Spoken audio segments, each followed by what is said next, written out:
All right, let's dive into one of the greatest detective stories in the entire history of science.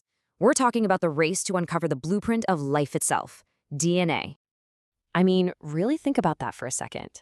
What's the fundamental instruction manual that decides everything from your eye color to how your body fights off a cold? Well, that's the very mystery we're going to unravel today.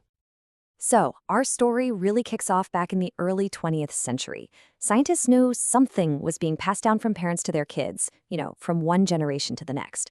The only problem, they just couldn't agree on what that something actually was. At the time, they had two main suspects. On one side, you had proteins.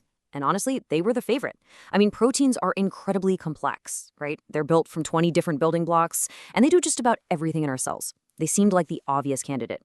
But then there was this other molecule, DNA. And it just seemed, well, kind of boring. It only had four building blocks. How could something so simple possibly hold the complex code for an entire living thing? So this debate just raged on and on until a really brilliant experiment was designed to finally settle the score once and for all. It was time to put both of these suspects under the microscope, and they were going to use a tiny virus to crack the case wide open. So jump to 1952. Alfred Hershey and Martha Chase come up with this just incredibly elegant test.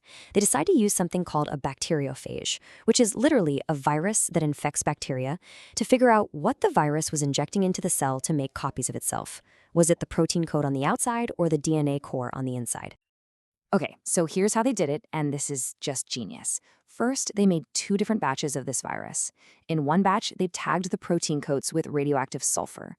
In the other, they tagged the DNA with radioactive phosphorus. Now, this is the key. DNA has phosphorus but no sulfur, and protein has sulfur but almost no phosphorus. So these radioactive tags basically acted like little trackers for each suspect.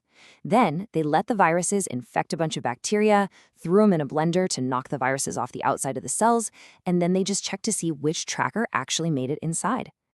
And the results were undeniable. The radioactive phosphorus, the DNA tracker, was found inside the bacteria. The radioactive sulfur from the protein coat, it was just left hanging around outside. So there it was, the smoking gun. DNA was the genetic material being passed on. The protein was really just the delivery vehicle. Case closed. But you know how it goes in science, right? Solving one mystery just opens up another, maybe even bigger one. Okay, so DNA is the code. But what does it actually look like? How is it structured to hold all of that incredible information? A couple of absolutely crucial clues started to surface.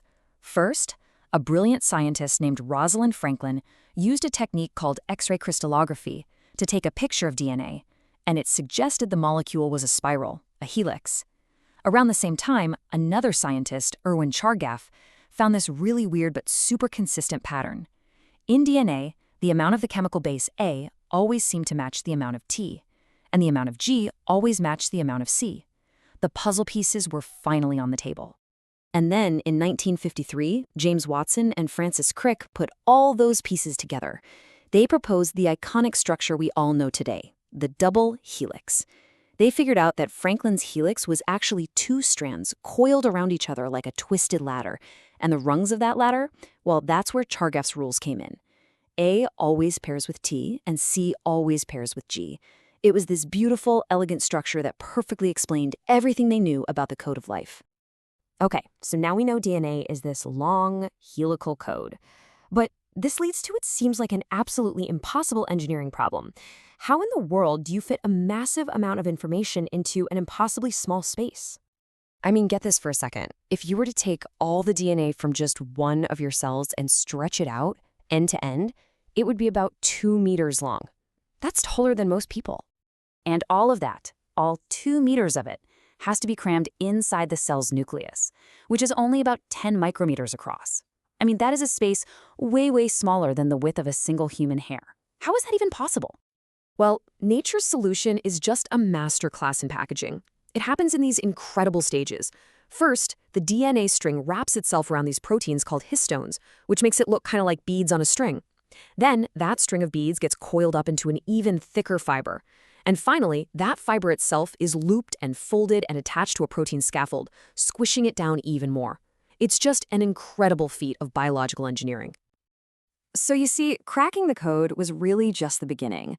Once we understood the structure of DNA, it gave humanity the keys to read it, to copy it, and yeah, even to edit the blueprint of life itself. And this led to some truly revolutionary technologies. One of the most powerful tools to come out of this is PCR. The easiest way to think about it is like a molecular photocopier. It lets scientists take one tiny, almost invisible fragment of DNA and just make millions or even billions of copies of it in a matter of hours. This is the bedrock of everything from diagnosing diseases to solving crimes. Then you've got restriction enzymes, which are, for all intents and purposes, molecular scissors. These are actually proteins that bacteria use naturally as a defense system to chop up the DNA of invading viruses.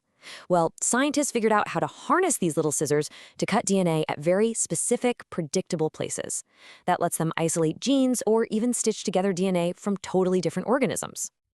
And when you put these tools together, and others like them, the entire world of biotechnology just explodes. We're talking about DNA fingerprinting at crime scenes, genetically engineering crops to be more resilient, and now, even the groundbreaking research that lets us edit the very code that makes us who we are. So we've gone on this incredible journey from not even knowing what the code was to understanding its intricate structure, and now to building tools that give us the power to actually rewrite it. And that just leaves us with this one profound, lingering question. With all this power in our hands, what future will we choose to build with it? What story are we going to write next?